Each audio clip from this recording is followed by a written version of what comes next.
Okay, so this is the first episode, and will probably not wind up being the first episode of the CincyWood podcast. And I have a very interesting guest with me today. He is the UK's youngest circus clown turned into a very successful hypnotherapist. And tell me a little bit about you, man. What's up with you? Hey Brandon, how you doing? Thanks for getting me on the show. Yeah, my name, I'm known, it says on screen, Jonathan Royle, and that is my stage name. By birth law, I was born Alex William Smith on the 13th of August 1975, making me 47 now. Hopefully I don't look quite that old, Nah, or nah, some you say I look look great a for damn your age. sight older. Nah. Thank you. So smooth, so smooth. And at the age of 3, so it was towards the end of 1978. I turned 3 in the August. I became Britain's youngest professional paid circus clown. And as far as I'm aware at the time, probably the world's youngest professional paid circus clown. Although I know somebody has stolen the title since. How very dare they?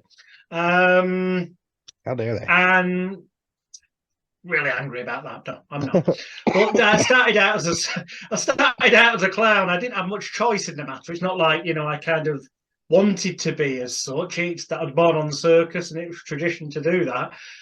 And subsequently, when I got to being about, I think I was about 8 at the time. My mum, who wasn't from a circus background, but she'd literally, once she got married to my dad, moved away with the circus, as it were. She decided she wanted me to have a more normal life, and insisted that I go to a normal school rather than traveling around here, there, and everywhere like a gypsy, which is ironic because on my dad's side of the family, I am directly related to Walter Smith, the King of the Gypsies. If you do a Google search on him, he was a British guy, and he was known as the King of the Gypsies. You'll see it on Wikipedia, and one of the places he settled around for a while was a place called Haywood in Lancashire, in Greater Manchester, England, which oddly enough is where my dad's originally from. And it's not like uncle grandfather links; it's several steps removed, but there is heritage There's there, definitely a as it link were, there. ironically. Yeah. So it just gets even more bizarre. So my mum wanted me to be normal. Unfortunately, I'd already been featured in British national newspapers as Britain's youngest paid circus clown and stuff. And by that point of being 8, I developed, I suppose you can only call it an addiction to audiences clapping. Understandable. It's great. The audience's appreciation. It's like, I suppose you could call it the sound of love. It makes you feel worthy and whatnot. And when I started going to a normal school, I got bullied by the other kids there because I was appearing in the media, um, and I was a circus clown, and my dad was a clown. And although it's not obvious because I've shaved it off to try and hide the hairs that are turning white now, my hair's actually ginger. Actually, So you're a so circus clown ginger. Oh, damn. yeah, You drew the shortest ticket you yeah, possibly yeah, could. yeah. Exactly. I know, and I was That's partially awesome. deaf in this ear, although I didn't have a hearing aid at the time. I do now. I've just not got it in because I've got these headphones in for Yeah. doing the podcast. Um, so all I was missing really was a pair of glasses, which I didn't have, stuck together with tape or something, and I've had the full set of "pick on me, I'm the perfect target for bullying." Okay. If you can see Yeah, this right yeah, now, my exactly. glasses Something are like that. actually, I super glued these bitches back together because they Together kept with falling apart at least too. use black tape, so it wasn't that obvious. Yep, they Excellent. fell. So Yeah, my dog yeah, jumped on me and made them fall apart. so, excellent. So That's all I yeah, got today. I got bullied practically every day. Um, I've actually skipped a little step there because there was a school before the school that I was thinking of in my head where I went to briefly, where it wasn't the students, the kids who bullied me. So about the age of 6 and a bit, um, it was actually the teachers, because when they saw me appearing in like the Daily Mirror national newspapers, and they realised that when I was working, albeit then I was only working at weekends and school holidays rather than travelling around and working Mm. every day of the week like I had been doing previously, that they realised on a kind of pro rata level for the hours I was working to what I was getting, that I was earning more money than them. And that made me a target, which led us to then move from there to the Haywood, back to where my dad was originally from, and we go to school there. But the teachers were fantastic, but it was the kids who then started the bullying. And that happened for years, and you know, they say sticks and stones will break my bones, but names will never hurt me, and that's the biggest pile of horse shit absolute on the lies. planet. Yeah, no, there's You know? there's actually another video that I might not bring up because it's a little bit dark, but I might wind up bringing it up because it actually kind of fits in here, but I'm just too lazy to look it up right now. Where I was going to say, go for it. But I want to say it was New Zealand, but a little person, a dwarf, was getting bullied at school, and this kid was he couldn't have been 10, but he was sitting in the car crying after school saying, "Give me a knife, I'm going to kill myself," because he was so upset because he was getting bullied at school for being a little person. And I was like, damn. Yeah, people that say that words don't hurt are absolutely full of shit and have never had mean things said to them, because words, especially if somebody walks by you on the street and they're like, "Hey, fuck you, man," you're like, "Oh, cool, whatever." But if somebody's every day, if they just keep digging at you, it hurts. It gets at you. It's like being in a bad relationship to the extent that it can get. yeah, and if you get repetition of that, then it's like a paper cutting deeper each Yep. time. So, you know, it's complete and utter nonsense. You know, broken bones will repair as long as you get some sort of medical attention to make sure they stick together straight and not wonky. You're pretty good to go once they've gone through the healing process. With continued bullying, whatever form it may take, whether it's at school, in a relationship, or even from a boss at work who for some reason takes a dislike to you, with repetition over time, that can have a severely negative effect Very. on your mental health. And it did me to the point where by the time I was just before moving to high school, I think they would call it in the States, I one evening, I say evening, it was late afternoon, early evening, but the time of year when it was getting dark, I think they call it fall in America, winter over here. Oh It yeah. was getting dark early, and I went and found the main road in Haywood and lay down in it. This is where traffic never stopped, and I lay down in the middle of this road, and it seemed like forever. Nothing came. No cars came. And I got fed up, and in truth, what seemed like forever was probably less than a minute. But, you know, in the end, I got fed up, stood up, and started walking back to the pavement. And just as I put my foot on the pavement, a big articulated lorry, a massive truck lorry, went whoosh past. And I was like, what the fuck? Wow. A couple of seconds earlier, I would have been dead. That would have been it. Which obviously was my intention when I lay there. But in that moment of having escaped it, it made me think, yeah, maybe things aren't quite that bad. Yeah, the difference in views that it gives you when you have something like that happens, when you take the choice and you're like, "Hey, I give up. I'm just going to give up right now." And you go through all those thoughts and you feel like you're at your lowest place and everything sucks, and then you're like, "Man, this is taking too long to kill myself. I give up." And then a near-death experience happens. It's got to be something that just absolutely changes everything. I've definitely been in my depressed points as well, so I understand. There's definitely been points, I mean, even up to recently until I got therapy and psychiatry, that I was very suicidal and I wanted to kill myself as well. And like you said, a lot of that negative repetition will stick with you. It very much does stick with you.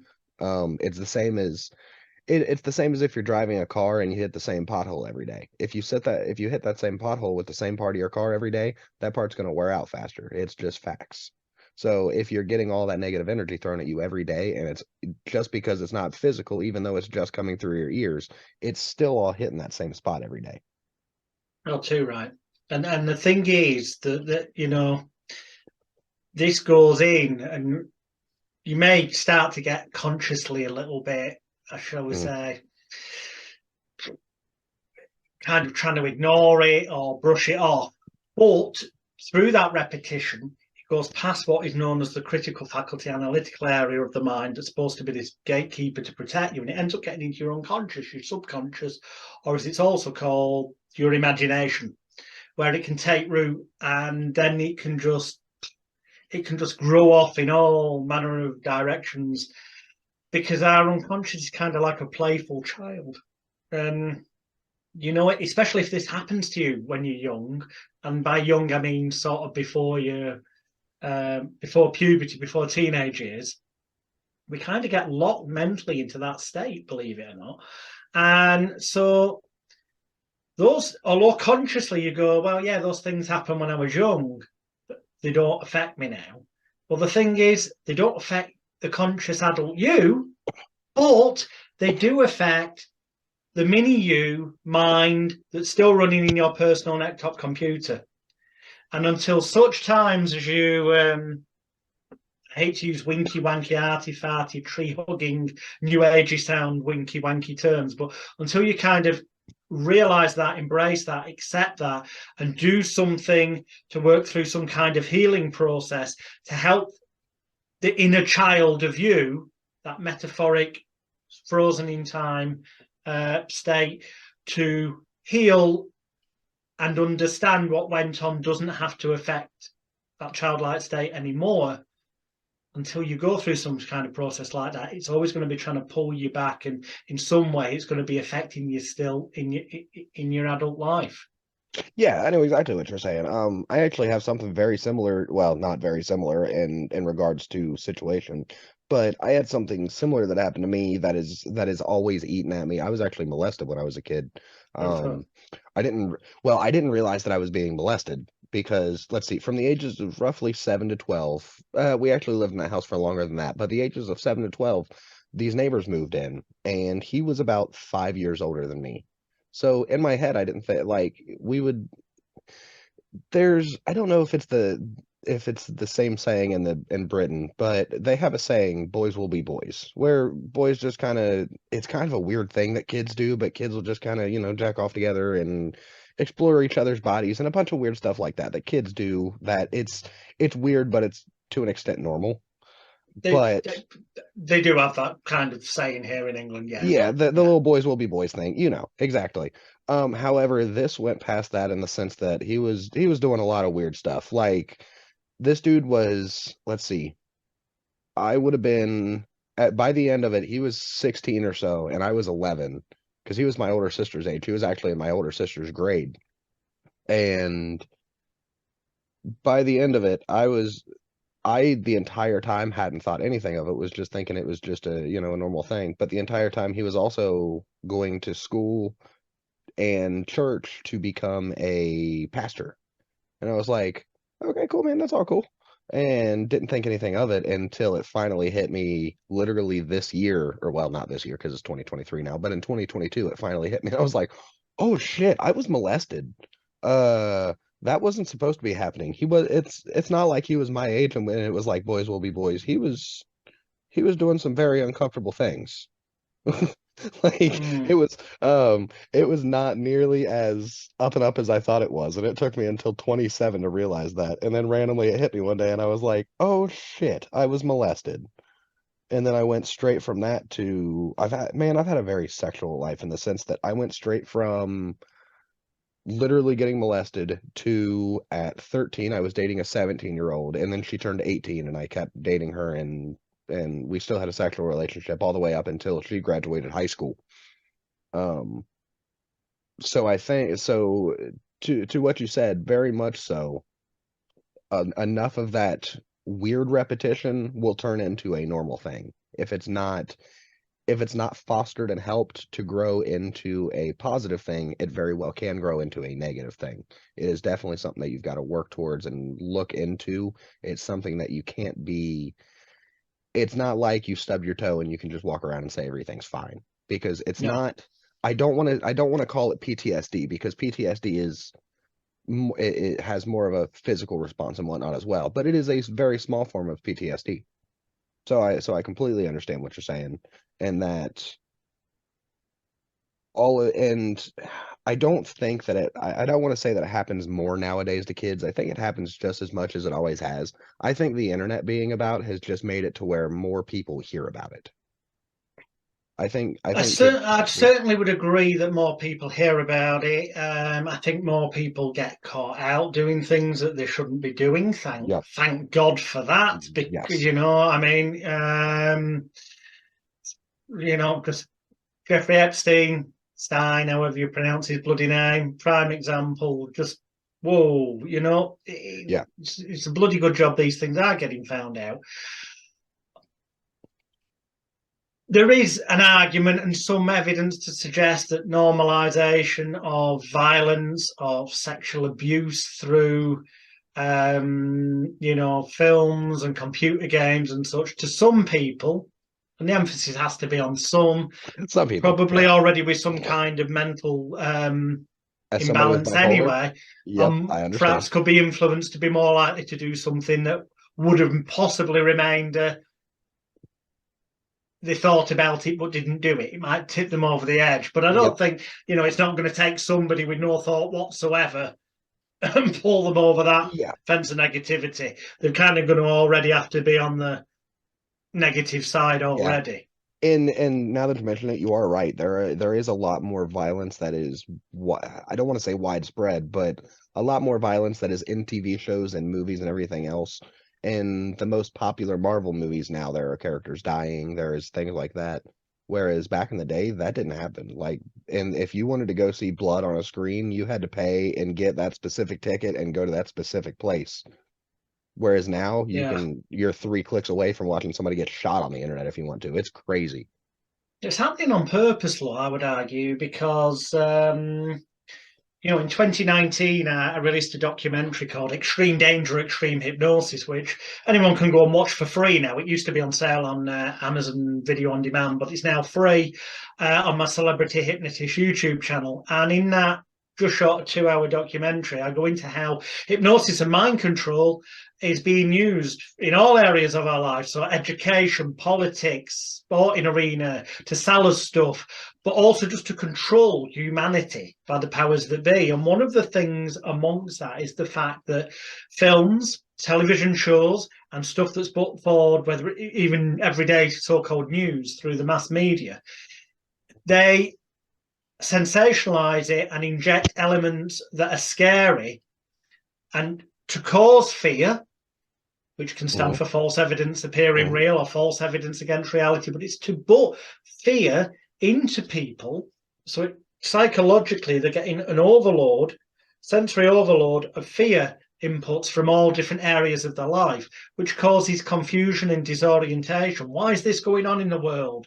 Why are we in a cost of living crisis? Why is petrol going up? Why is there a war with Russia? And things keep coming, pandemics, all manner of things, and they combine together to put a lot of people, those people who pay attention to the news, one of the healthiest things you can do is turn off mainstream news and choose your news sources very carefully, is that they get overloaded with all this negativity, get into that confused, disorientated state, which arguably shuts down the critical faculty of the mind and puts them into what is known as a theta state or trance, a kind of eyes open, sleepwalking zombie state almost, where the person's got low-level fear going on.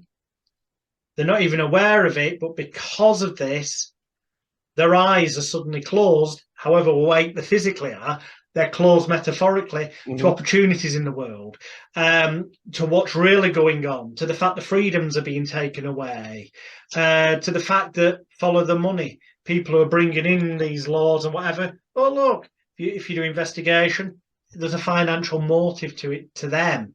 There's a financial they don't have humanity's best interest at our heart, the people at the top of the tree. No. And that's going on more and more. And one of the ways they can do that is, if you like, subliminally, by putting more violence into films, TV shows, games, because it starts to put people in that state of mind that makes them easier to manipulate. And I think to an extent, when they first started doing it and it first started being okay, I think they went into it with the intent of, okay, so if we get everybody used to it a little bit, then everybody will just be like, hey, this is how the world works, and it'll be okay. Same as when you teach a kid slowly but surely, hey, this is how the world works.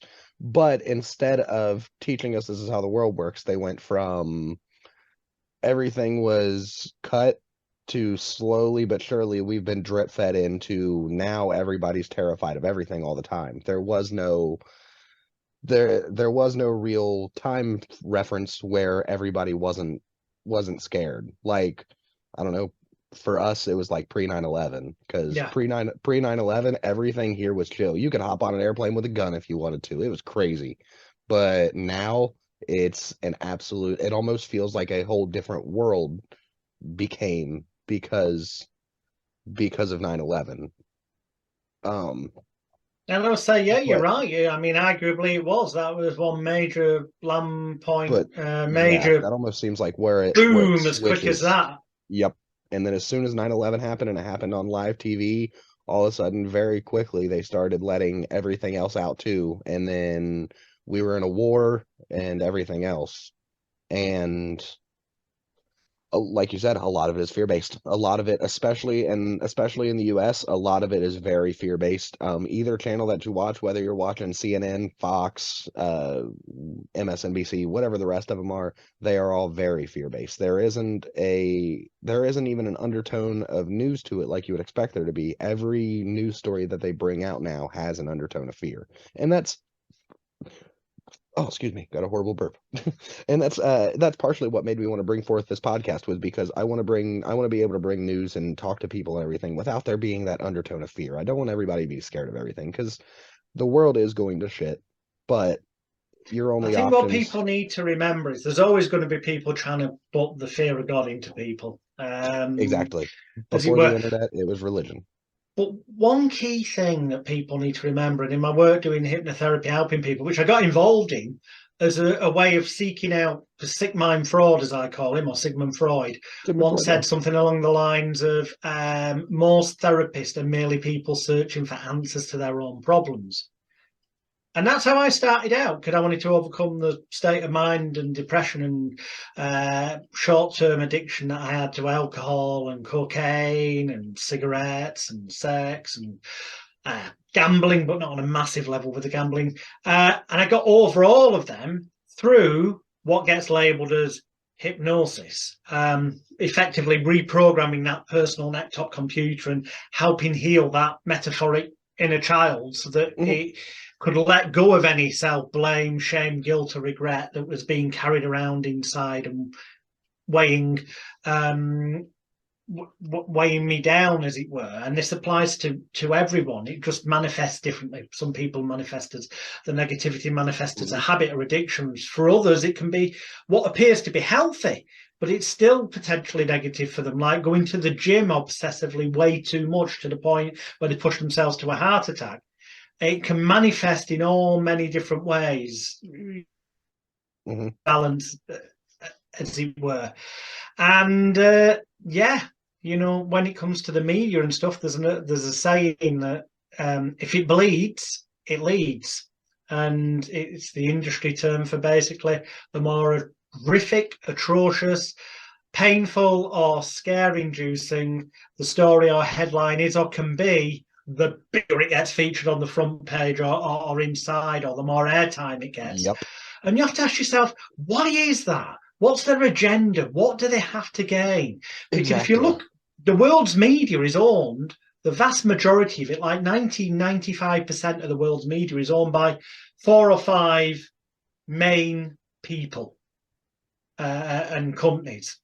And even they, although they compete against each other in some things, will sing from the same hymn sheet, so to speak, the same narrative, um, on things that could be classed as, I would say, geopolitical politics, Hmm. because they're being told by people way more powerful than them what they can and can't publish, so that it helps manipulate and control the mass populace into thinking the way they want. The whole there's another old saying that I believe is very true, and that is, if voting on a political party of any kind truly made any difference, they wouldn't allow you to do it. I've been saying that since I was young, since I was old enough to vote, and realized that is part of the reason that I don't vote, is for that exact reason. If there was something that it would actually change, they wouldn't let you do it. Exactly. It's an illusion to give people the illusion that they've got some kind of say in the matter. Exactly. But whether you vote here or here, it achieves two things for them. Number one, it gives you the thought that you've got some kind of influence or sway or say in the matter, which in itself makes you more focused on the idea you've got some influence. It doesn't mean you don't see what's really going on. But secondly, by appealing to certain emotional traits of some people over here and over here to different things, it sets people against each other, because by getting people to vote for different political parties, it gets them to argue with each other. So it causes division and arguments, so that people are less likely to band together for the greater good of the whole of humanity, because that person's entirely different than me because of the color of their skin, or because of their age, or their sex, or their gender, or this because person of the doesn't agree with political party they immigrants. follow. Well, no, Yeah. actually, no. Yeah, they might be male or female, or a different gender these days. At the end of the day, though, unless there's a disability involved, generally speaking, all human beings piss and shit the same way, and deserve to be treated as equals.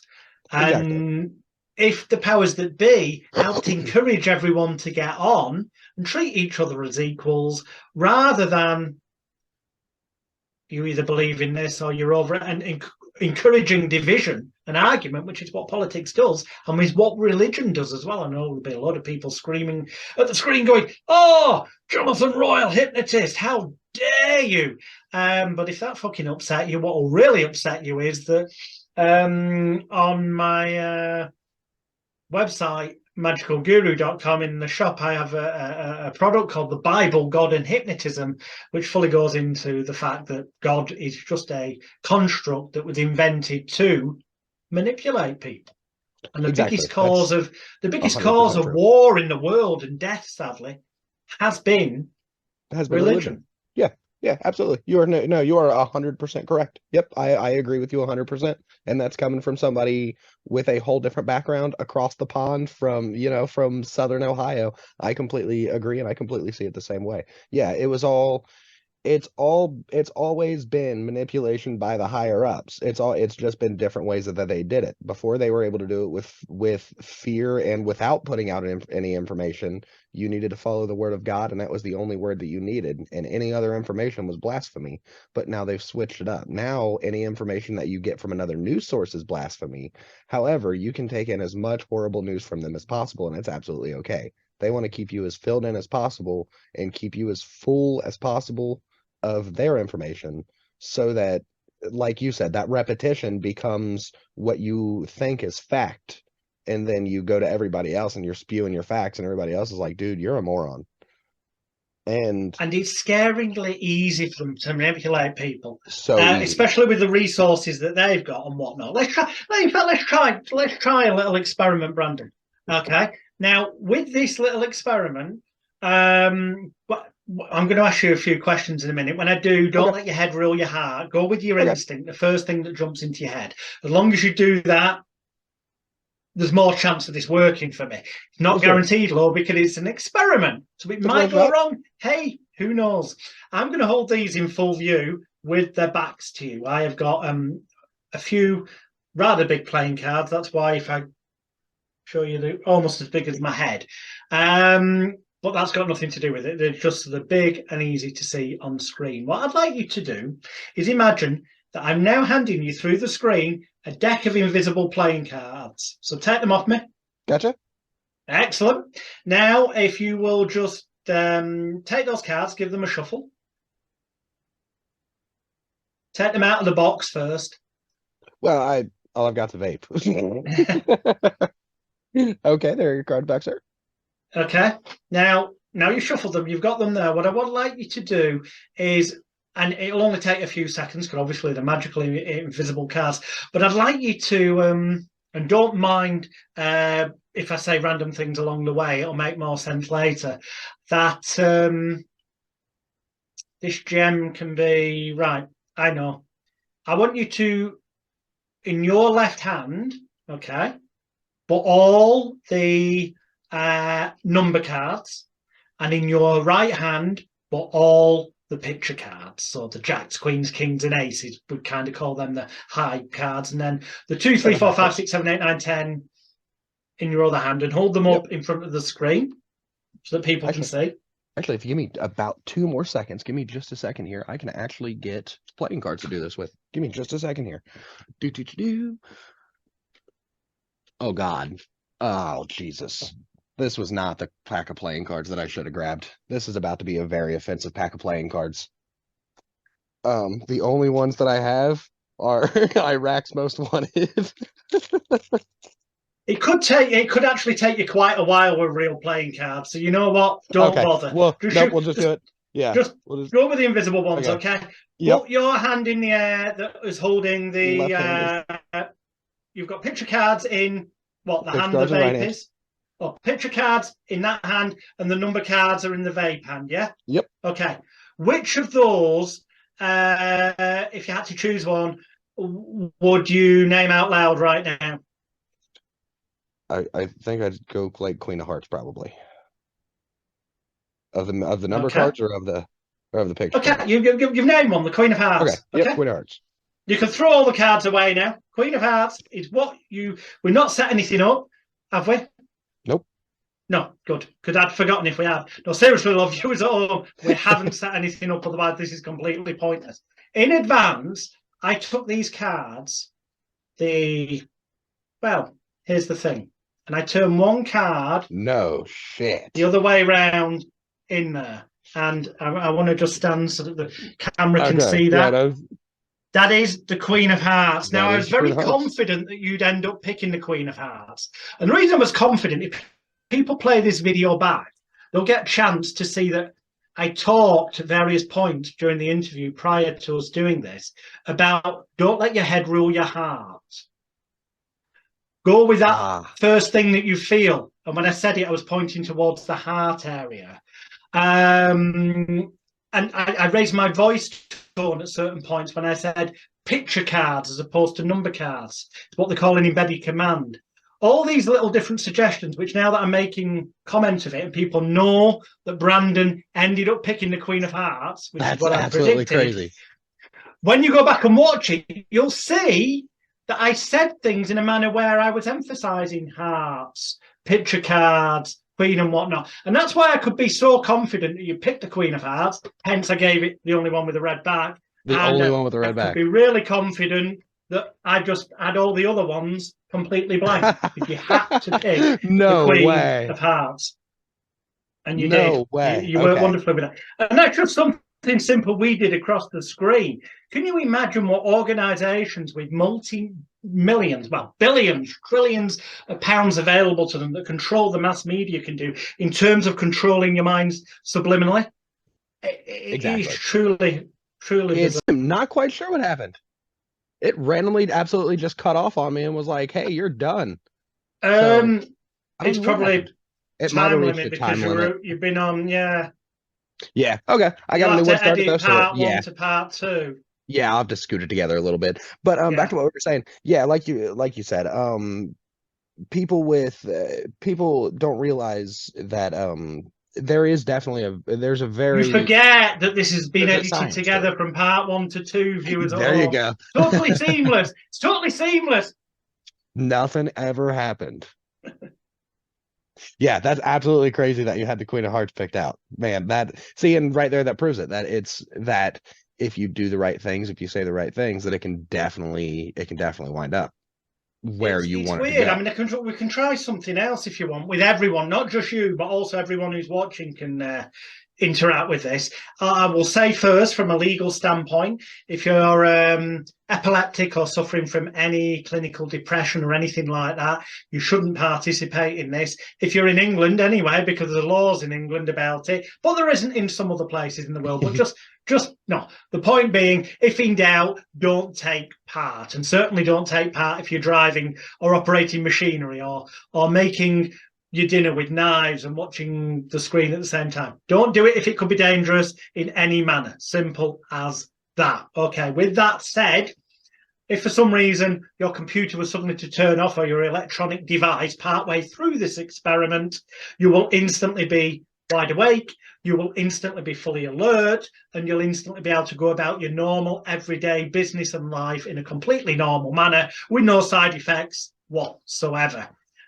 So we're covered now for worst case scenarios. So with that in mind, anyone who would like to participate, it's just an imagination exercise to show you that how easy wording things, if things are worded in a manner that create mental images in your mind, which mental images are conjured up more with emotions. That's why stories in newspapers, they're written in such a way to either make you scared or, the other extreme, to make you laugh and smile.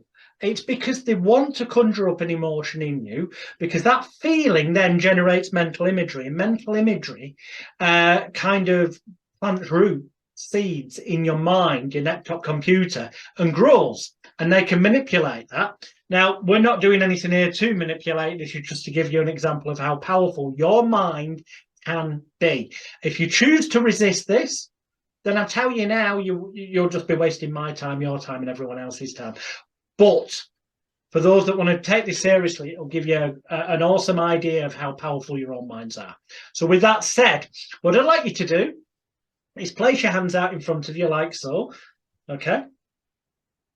Maybe a bit higher up so people at home can see your taking part, Brandon. Can't see them on the screen. So they don't feel like they're doing it on their own, so they can see your hands. I need to lock your fingers, so the fingers of your left hand are against the back of the right hand, the fingers of the right hand against the back of the left hand, your palms are pressed tightly together, your thumbs are down on top, and squeeze your hands together just as tightly as you can. That's fantastic. Now take your top two fingers, the four fingers, and point them out like that. Top two fingers. Point them out like that, and then separate them about an inch. If that's an inch, I've no fucking worries, I can tell you. Seriously, look directly at me. Okay, look at the screen, look at me. I'm going to count backwards from 3 down to 1. On the count of 1, if you concentrate, as I'm sure you will, and you use your powers of intelligence, imagination, and concentration effectively, you'll find your fingertips end up touching, because on 3, you can imagine in your mind's eye now, it's as though you've got the world's strongest magnets on the tips of your fingers.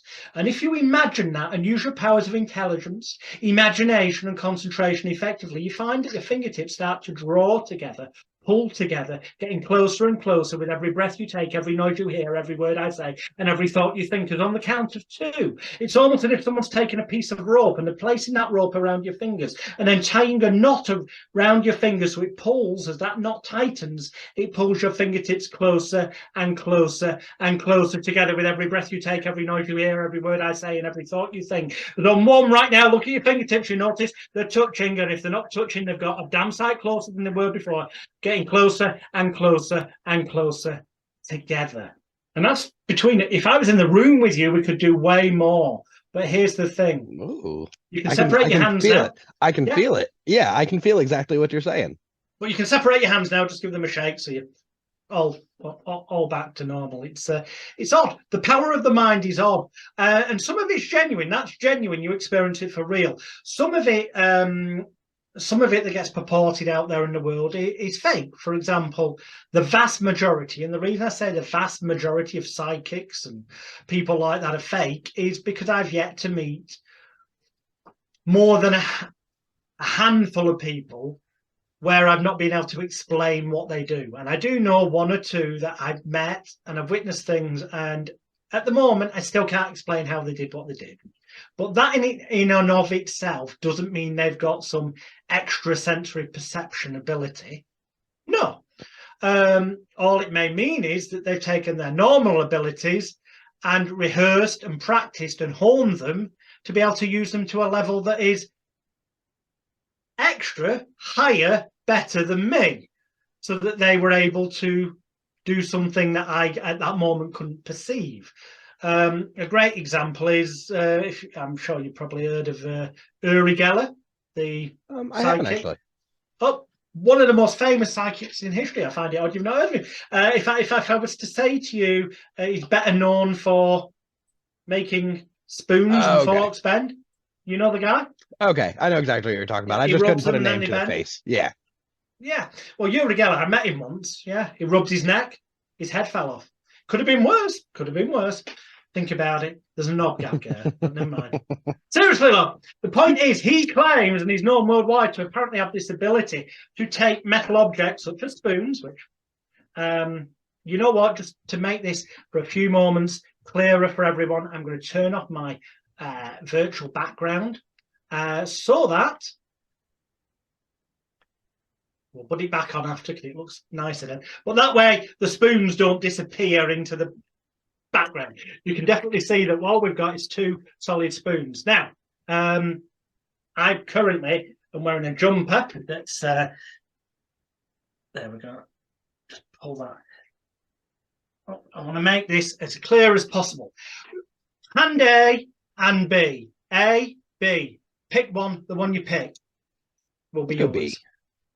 B is yours. That leaves me. So B is yours. We'll just drop that. That leaves me with A. So I'm trying to stay on camera for this, but I don't even want to touch this. Watch carefully.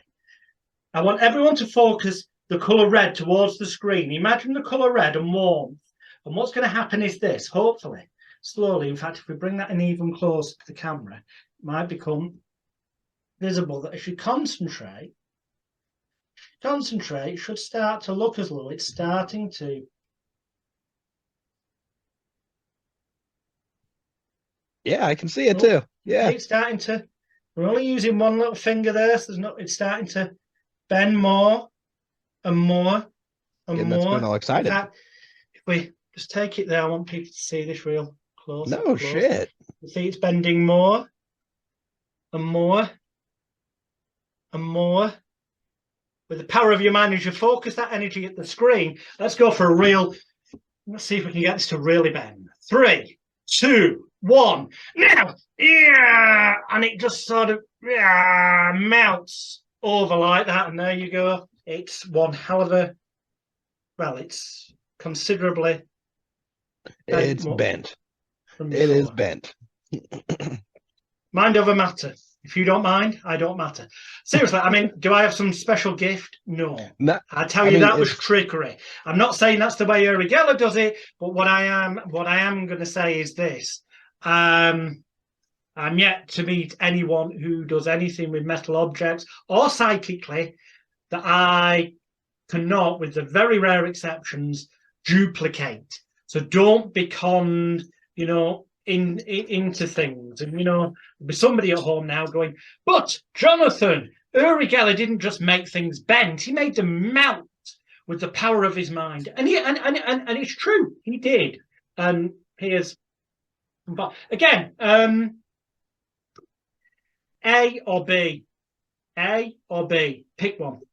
Let's go B this time. Or we'll go B again. We're going B. Okay. Everyone.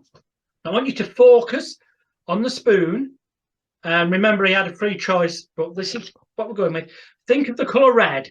Red is a mixture of orange and yellow. It's like the sun. It's like the heat of the sun. Now, that is probably just the lights of my laptop lights shining on the spoon that are giving that weird optical illusion that it's melting. Okay, I can tell you that's all that's actually happening.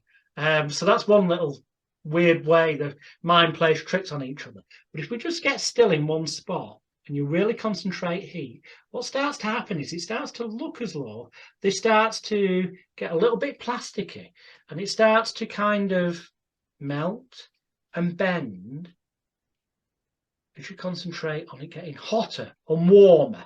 Just imagine the colour red. It's getting hotter and warmer. Seriously, I want to bring this close to the camera as I can without. Just concentrate on it starting to melt. And as you concentrate, it starts to melt slowly, bending more. Away.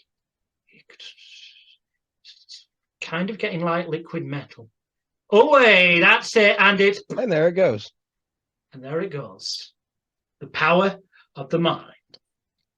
Or trickery. Learned along the way of years of being brought up on the circus and then becoming a magician Yeah. along that path to learning how to do, if you like, sleight of mind and start to reprogram your neck-top computer, which is what I do now in terms of being a hypnotherapist and helping people change their lives, which, And I that's could see my that being quest now. very beneficial.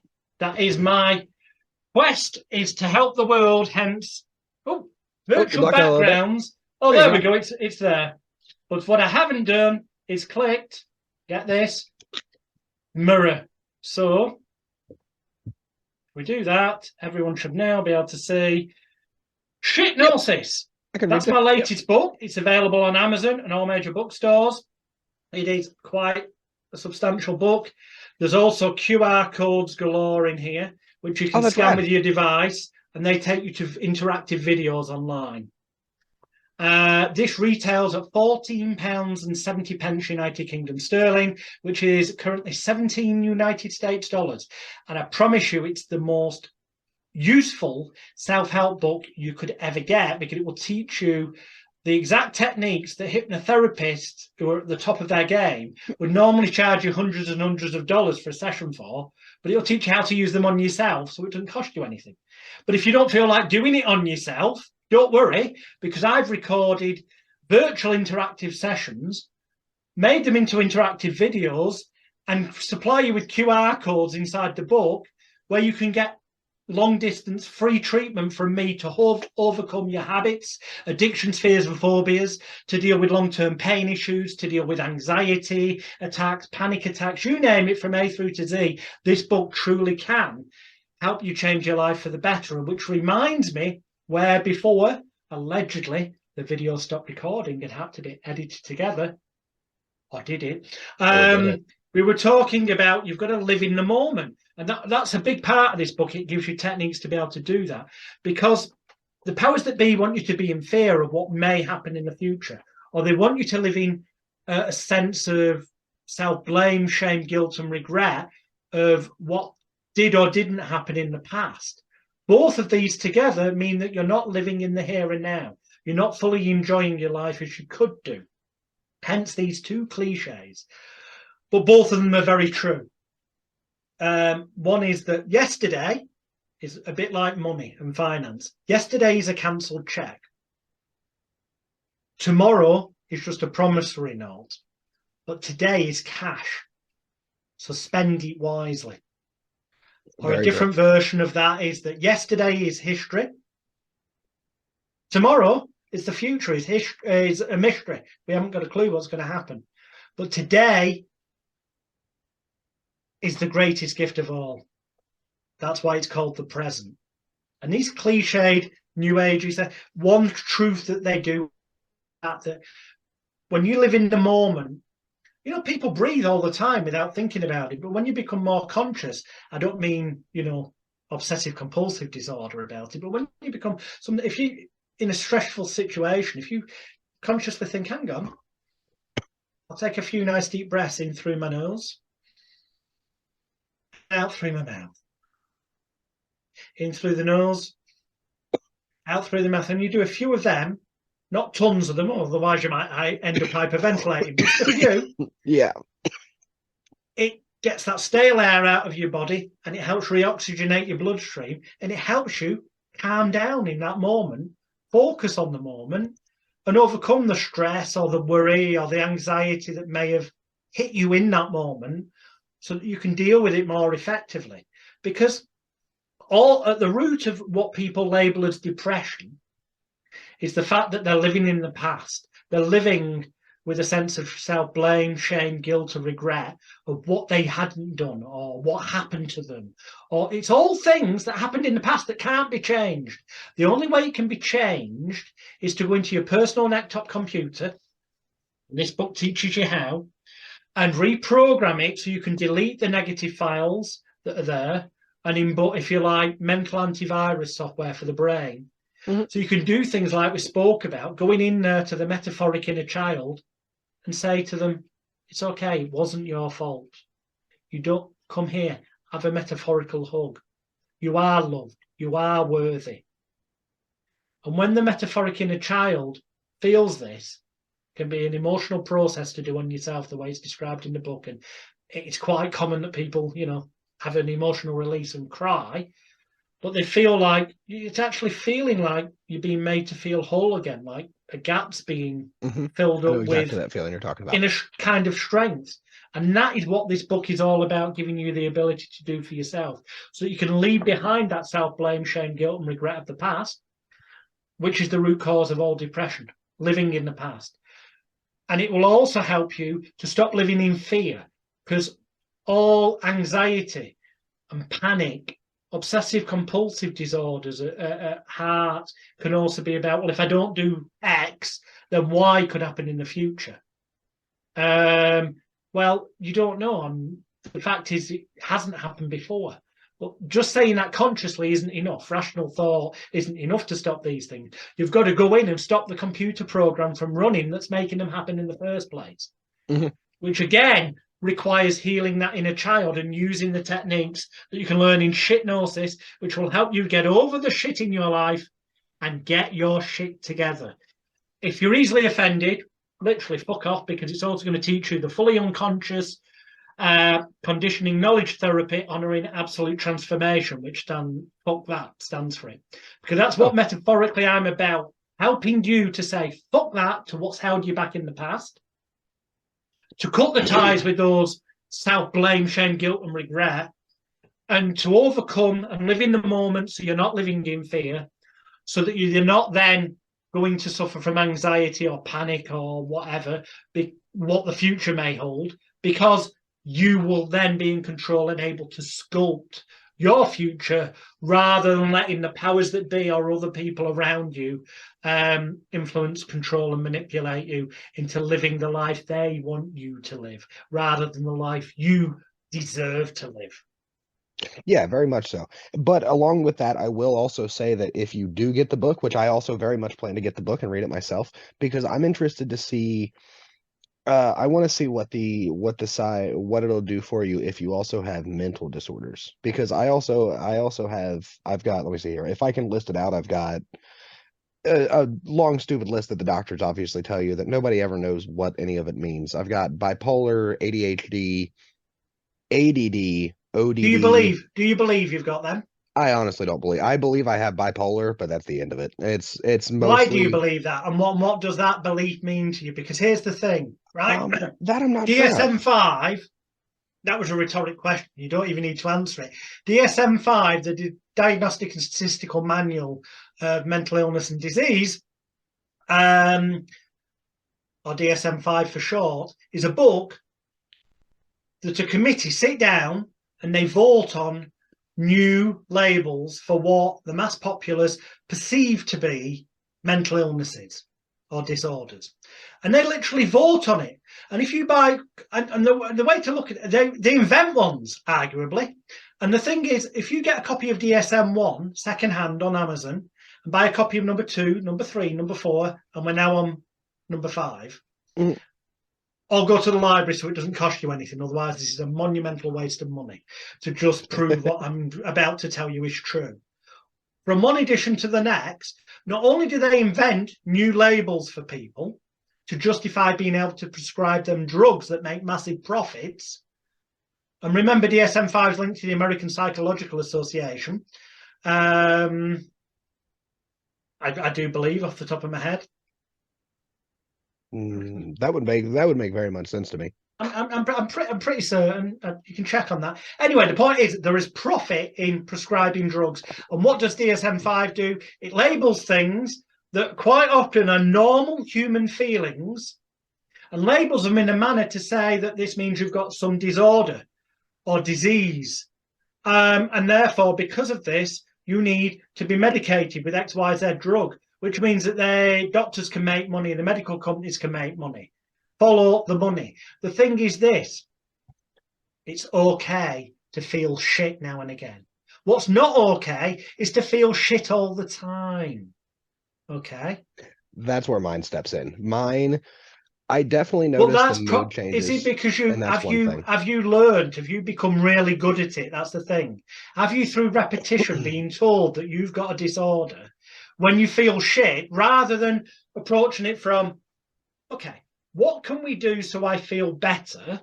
I understand and accept I'm feeling shit right now, and I'm See that in the last entitled. couple of years.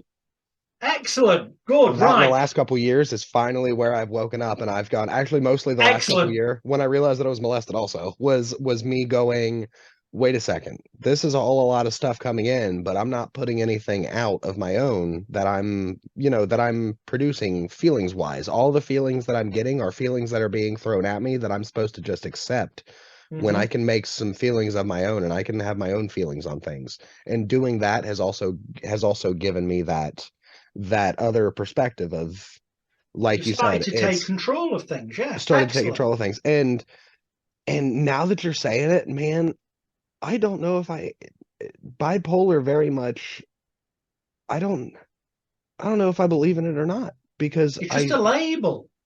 It is very much just a label. It is like, I act the same now that on all the medication. I'm on 3 different medications right now, but I have the same thought process. I do the same things as when I was on no medication. So that medication is not doing anything for me other than coming out of my pocket. Okay, well, I'm not telling you to stop No, taking that because I'm not a medical doctor. No, let me finish my thought. Any stopping of medication, Yeah, both no, for that's a you bad idea. or any viewers, Definitely go through a should only doctor. be done under the guidance of a professional medical practitioner. No, my finish to that point was therapy and psychiatry have really opened me up. The medication has not made a difference because up until that point, I was still in my head and I was still thinking only one way and that everything was always going to be crap. So it took therapy, psychiatry, and actually having those conversations with myself to get to a point where I'm like, no, it can all very well just be labels. It's not just you are this thing and this person, and now that you have all these labels on you, you're just that, and a bunch of money to the doctors that you go to. No, it absolutely, I very much do think medication is overprescribed, but also very much agree, don't stop taking your medication without talking to your doctor first, because that is a very bad thing to do. I've had moments where I didn't get my medicine on time and whatnot, and especially, and people that are on medication will definitely feel this one, when you're on medication when you're on certain psychoactive medications that level out your serotonin and dopamine levels in your brain, if you don't have those for a couple days, it'll start doing what feels like a whomp, whomp, whomp in your head, and it just makes everything worse. So definitely, if you're going to stop, if you don't want to take your medication or think that there's a different way to do it, talk to your psychiatrist, talk to your therapist. Well, there's definitely a different way of doing it. I know that for a fact with people I've worked with. But first things first is, we reiterate just once more, you should always seek a proper medical general practitioner or specialist psychiatrist, depending on what country you're in and what med you're on, assistance, consultation, and cooperation in helping you wean off any medication you're on.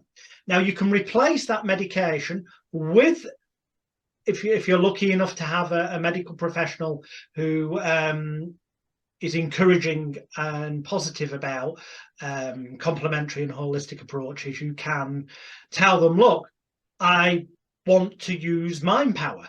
And that has many different labels. Some people like the label of meditation. That's their solution. Some like the label yoga. Some like the label of religious prayer. Some like the label of hypnosis.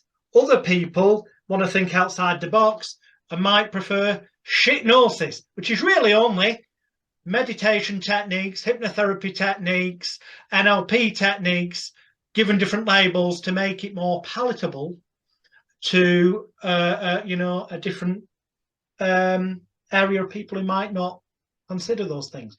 The point is, those things do work, but it's got to be a careful, medically, what's the word I'm looking for? Supervised reduction of medication, and then an increased implementation of psychological techniques, because psychological techniques such as those taught in hypnosis can help you can release feel-good chemicals in the brain.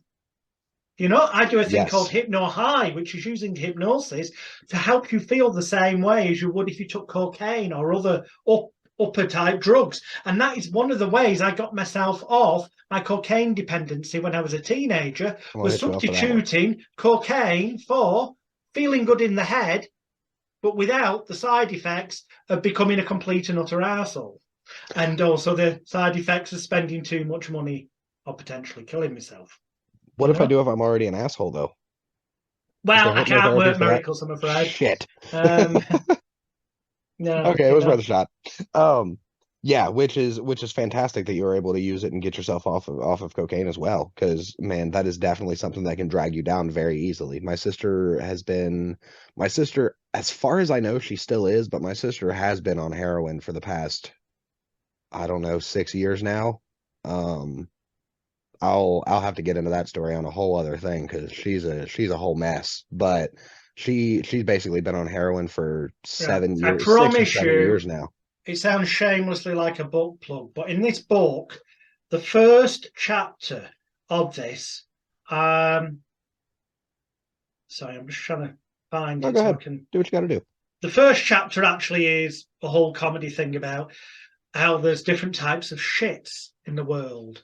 You know, you shit differently after a curry than you do after you've had a Thanksgiving dinner or when you're feeling healthy or unhealthy. There's a whole load of comical, weird, sick jokes at the beginning. But that's because apparently laughter's the best medicine. Unless you're diabetic, then insulin seems to work quite Insulin well. seems to work a little bit better, Yeah. but you know. Well, this chapter here, hang on, there we go. There we go. It's called How Your Head Got So Full of Shit, plus Why Your Life Is Sometimes Shit.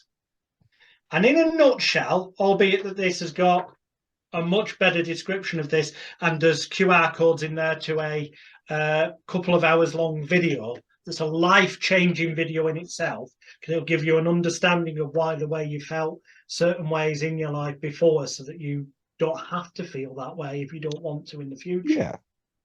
Is that every human being on this planet needs, I'm not saying they're necessarily consciously aware of this or consciously want it, but they need to function in a healthy, balanced manner to feel at the unconscious, the inner child level, the imagination level. They need to feel in here loved, wanted, needed, appreciated, cared for, cherished, and valued. Mhm. Now, if there's any imbalance in any of them, and it could be one or more of them, but it's different for everyone. But if there's an imbalance in any of them, quite often it's more than one, it will have a knock-on effect on that person's self-image, self-esteem, self-control, aka willpower, and self-image, self-esteem, self-control, and Self-masturbation. no, just a minute, self-confidence.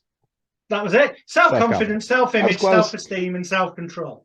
If there's any imbalance in any of them, it will have a knock-on effect on the person's levels of self-respect, self-worth, self-love, and positive selfishness. That's like self-care. Same as when they say on an aeroplane, you know, if there's an emergency, put your oxygen mask on first so you don't pass out, so you're still conscious to be out, put the oxygen mask on all your kids. Sometimes you've got to be selfish. It was the time thing because it was meeting just time, up. 9 minutes 50. Yep. If there's any imbalance in them, then it will have a knock-on effect on that person's sense of self-identity, who they are. And it will make them feel like something's missing, like there's a gap. Now, cults and religions take advantage of this, some would argue, to fill that gap with this idolization and praying to the non-existent deity, Magic Man. Politics can do this to some degree. Believe in this and it'll give you a sense of purpose. Yep. Hold your guns very, very sturdy. Other people fill this hole with eating too much and become overweight. Other people try to drown it out by drinking too much or put up a smoke screen through smoking, whether that be tobacco or cannabis. Other people try to remove the feelings that are missing by taking a drug, whether that's heroin, cannabis cannabis isn't as bad. There can be recreational elements of that. Yeah. But heroin, cocaine, and other things can be to hide away from that imbalance, those imbalances we spoke about.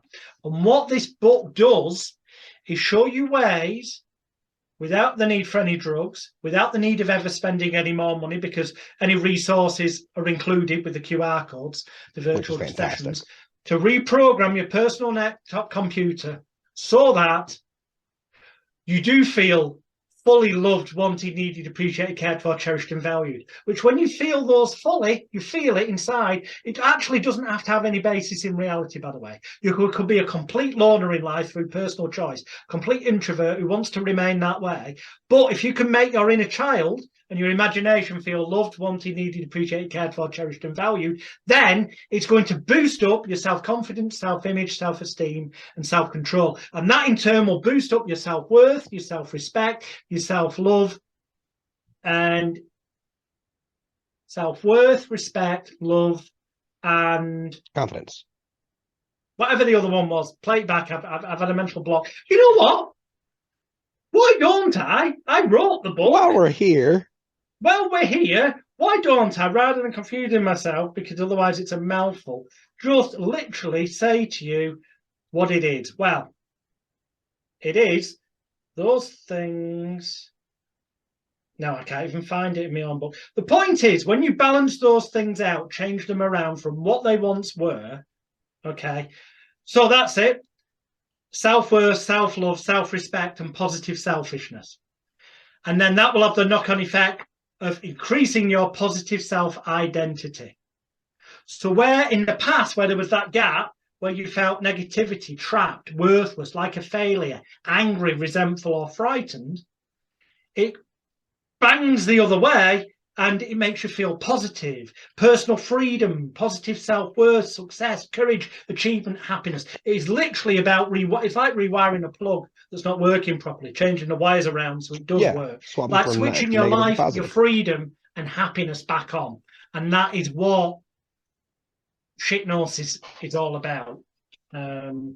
Yeah, that sounds fantastic. I'll absolutely have to pick up a copy as well, because there are definitely, like you said, and like I was saying earlier, there are definitely a lot of things that I've realized in the last year that I was doing to keep myself down, and that I was doing because I thought that something was wrong with me, when in reality it was just that I was keeping myself down.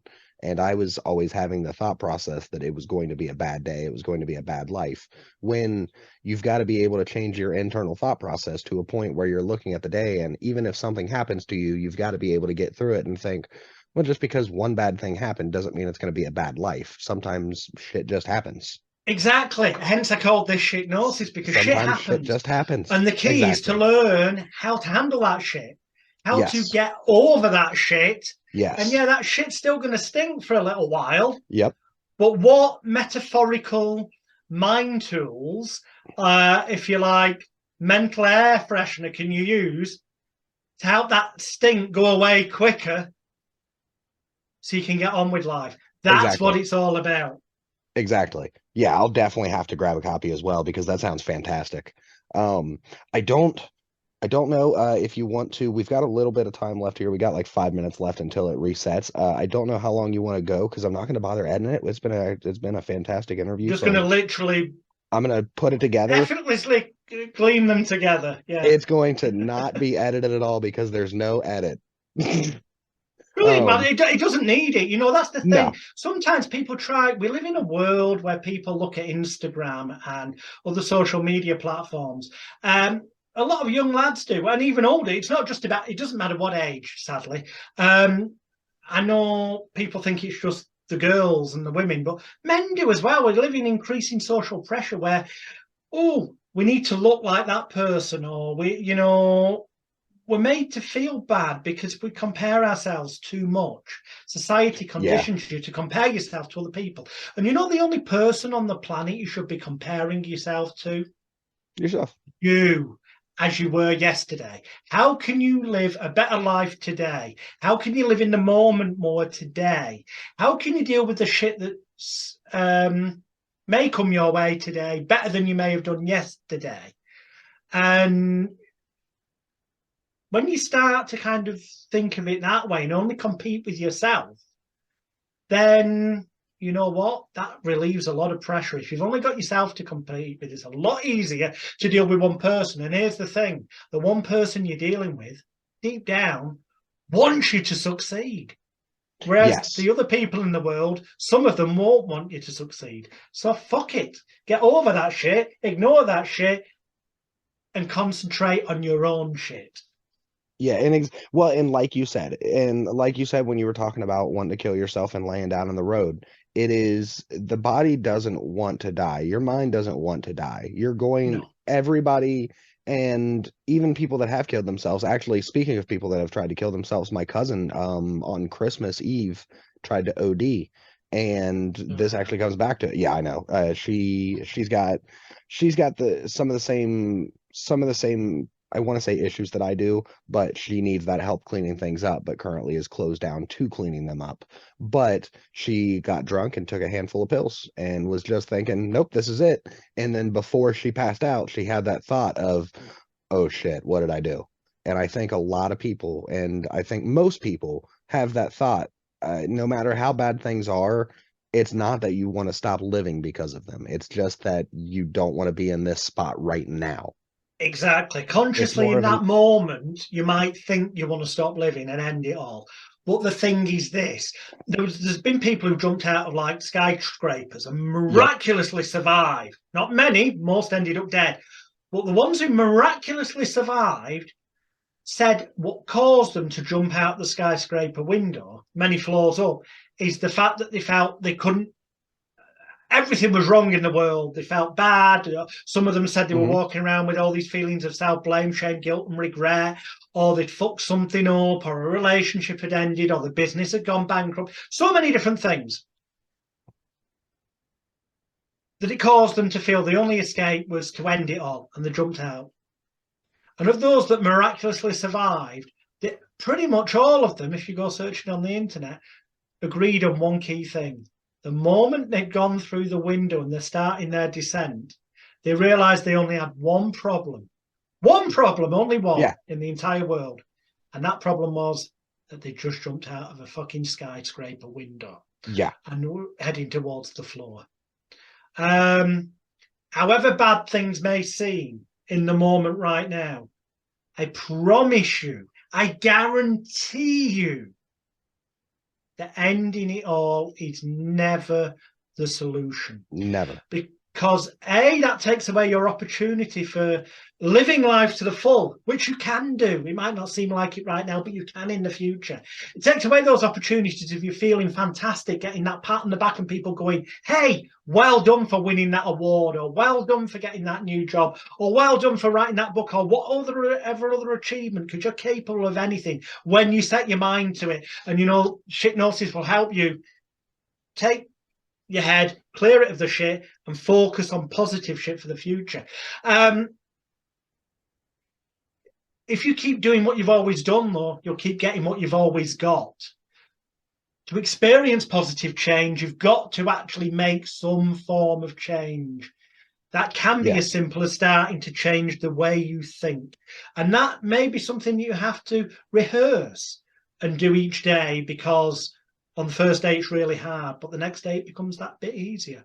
And then a month later, you realize something you I can tell viewers.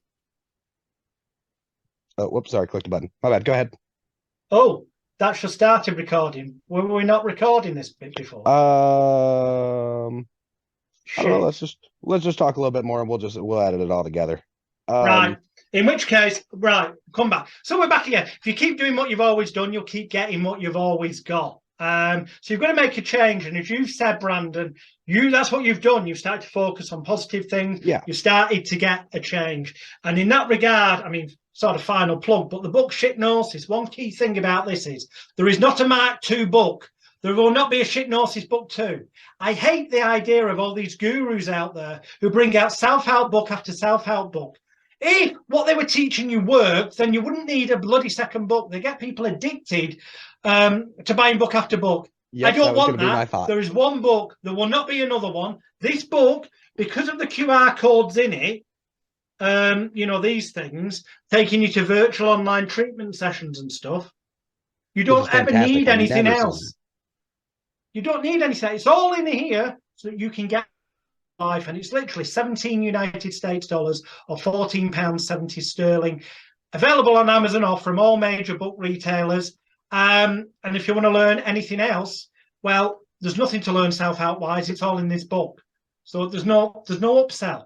If, however, you did want to become a clinical hypnotherapist, fully licensed, insured, with the certificates, so that you can help other people change their lives, and you already are a clinical hypnotherapist, but you want to learn cutting-edge techniques like complete mind therapy, complete unconscious reprogramming of emotional disease and distress, and a whole bunch of others that are perfected over the past 3 decades, then get yourself along to ultimatehypnosiscourse.com. That's ultimatehypnosiscourse.com. But again, there's only one course available there. There's not like do this course, then do a master course, then an advanced master course. There's one course because I teach it properly in the first bloody place. That's the key. Because you're here to help people. Yeah. Because I will make. You buy a copy of this book, and I'll get from that $17. I'll end up with about $4 after the cost of printing, Amazon taking their cut and shipping. Not going to make me super rich. That's not my motivation. That's not the point. Exactly. If you go to ultimatehypnosiscourse.com, it will cost you $497.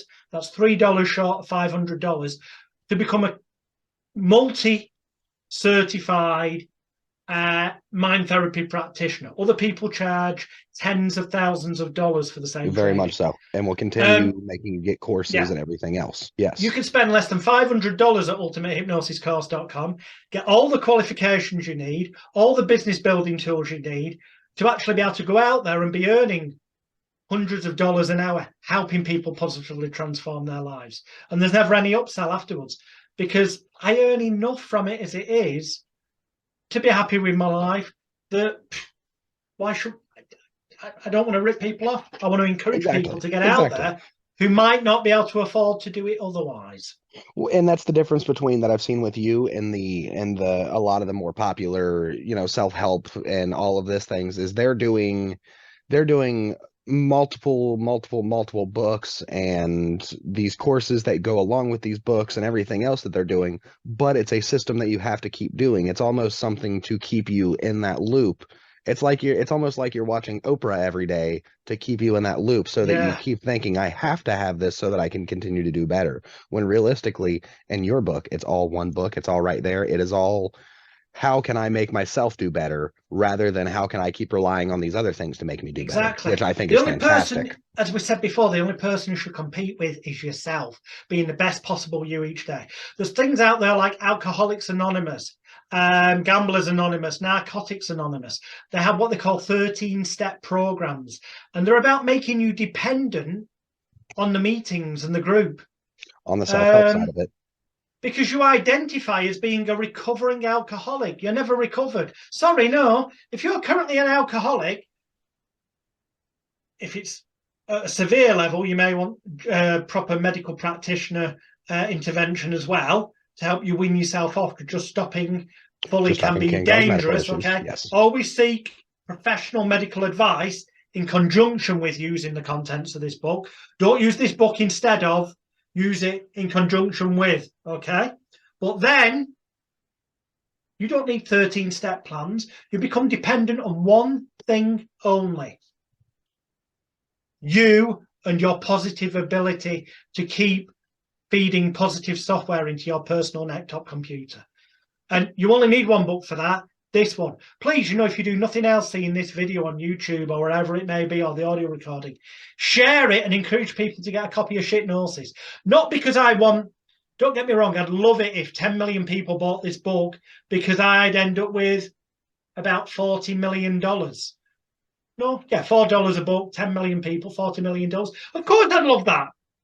But actually, fantastic.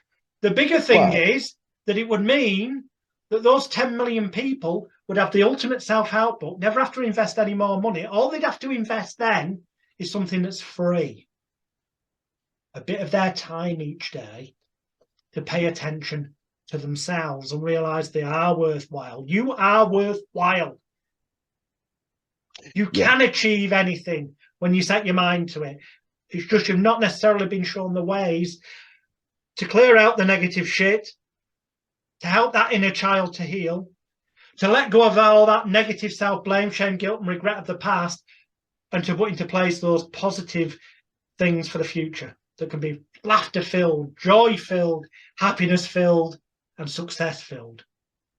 Now's the day where you can make that decision. And it can be as quick as that. Step one of that journey is to go, enough's enough. Goodbye to the fucking shit of the past. I deserve to move forward. You deserve to move forward to that bright, happy future.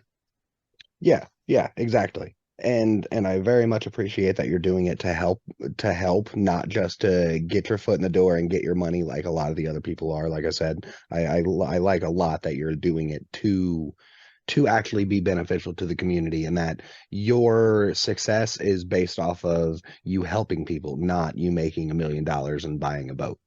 That I think that's fantastic. I won't buy a boat anyway. I don't blame you. I always end up getting seasick. I'm gonna be honest. I'm kind of terrified of open water, so I'm afraid I'm gonna sink. Same reason I don't hop on airplanes much. It's just that feeling of not being in control terrifies the absolute shit out of me. Yeah, there's not, I'll kind of wrap things up with this thought. Yeah. Nobody on their deathbed turned round and said, "I wish I'd made more money." No. Nobody. No. Many people, including the world's richest people, who to the outsiders, the grass is always greener. They're looking in thinking, that person's got everything. Some of the most emotionally tortured people on the planet are those people who appear in the media and on TV to be super rich and happy. But then they go home and they're in the house on their own, and that internal voice in their head is telling them they're not good enough. Mm-hmm. And they're comparing themselves. They're a multimillionaire, but they're comparing themselves to a multi-billionaire. No, stop comparing yourself with anyone except yourself. How it works. Only compete with yourself. The grass is not greener on the other side. It might look it, but you know what? That person still pisses and shits the same way as you. And I promise you, they have self-doubts as well. They do. They do have that voice in their head, the internal self-talk. There's a saying, the grass is greener where you water it. Precisely. And water the seeds in your brain positively. And the watering can to do that can be, you know what shit does? Good shit, like elephant shit, helps roses grow really well. Exactly. It's a good fertilizer. It can be, all the shit can very much... Oh, we're about to reach the end of the meeting again here, so we'll absolutely wrap up. That's good because we're getting to the end. We're wrapping up, but I absolutely agree that it can, the worst shit can still make the best fertilizer. You can definitely build off of it and build a fantastic life having some negative experiences. It's all just about how you look at it yourself. If anything, it gives you an advantage. Look at some of the biggest achievers in the world and then actually take the time to look at their autobiographies or their life stories. And I know it doesn't happen all the time, and I'm generalizing, but you'll find people who've been abused as a child, people who were born with disabilities, people who had near-death experiences, people who were told they were never going to be good enough or never amount to anything. And yet they got to a point in their life where they stopped believing that shit, started paying attention to themselves, using positive fertilizer, starting to feel good, filling that hole. And they got to a point where they used the pain of the past as motivation of, I don't want to be there anymore. In fact, I don't want to be. If you had hold, I'll put it this way. If I handed you a red hot poker now to hold on to, you wouldn't walk around keeping hold of it, would you? You'd let go of it so it stopped burning you. Mm-hmm. It's the same thing. People are walking around with all this baggage. Well, you know what? Now's the time to metaphorically let go of it, put it down, walk away from it. The further away you get from it, the baggage is here, the more you will progress towards that bright, happy future that you deserve, desire, and it's beginning to occur for you right now when you take action. And especially right now in the post-COVID world, and with everybody having a lot more free time and a lot more alone time, it feels like, than they ever have before, there's no better time than now. There's absolutely no better time than now to start looking at yourself and working on yourself. Exactly. And, thank you to everyone who watches this. Thank you, Brandon, for having me on. Anyone who watches this, please do me and Brandon a favour. If you've got any sense of enjoyment or worth or hope from this first edition of his podcast, then the fact is there's going to be more of them. And it's been a pleasure to be on here. So, people watching, I encourage you. Brandon's a great host. If he asks you to take part, take part. I encourage you to subscribe to his YouTube channel and his podcast channel, because there'll be other people massively different than me on other episodes, but just equally, hopefully, as positively crazy. And I encourage you to please share this video and/or audio podcast with your friends on your social media platforms, so that more people will sign up. Sorry, it's that side to Brandon's podcast, but also so that more people can hear my message and perhaps get that grain of hope that encourages them to not give up, but to actually see that today can be the beginning of something great for them. Exactly. Your stopping point doesn't have to be a stopping point. It can just be a new point where you get your footing and get going faster. Absolutely. I completely agree with you on everything that you've said, man. It's been a great interview, and I really appreciate having you on. Thank you. If you need anything, feel free to reach out to me, or if you want to do another podcast, we can absolutely do another episode sometime soon. Hey, you know what? When you've had a few more people on after me, I would love to come back and we'll talk about absolutely. some of the crazy different stuff entirely. Absolutely. I've got some fun news stories to hit you with next time. Thank you. Good luck with it all. Obviously, let me know when the video and the audio or whatever's out there live, and I will share it to all my mailing list and fan base and social medias and stuff. And please, everyone watching and listening to it, share this far and wide as well. Yeah, share far and wide, because I'm obviously not going to plug myself. Yeah, absolutely. Anybody that needs anything from me, hit me up at either Brandon Woodley on Facebook or CincyWoodPodcast on YouTube. I'll have a Twitch channel at some point soon. Basically, anywhere you look for me, if you just Google me, you'll probably find me. And if you don't, that's your fault, because you didn't look hard enough. Exactly. It's been a great episode, man. I really appreciate having you on, and I really hope to talk to you again soon. Cheers, dude. Get your shit together. Do it today. And everybody, go get your shit together. I appreciate you, man. Have a good one.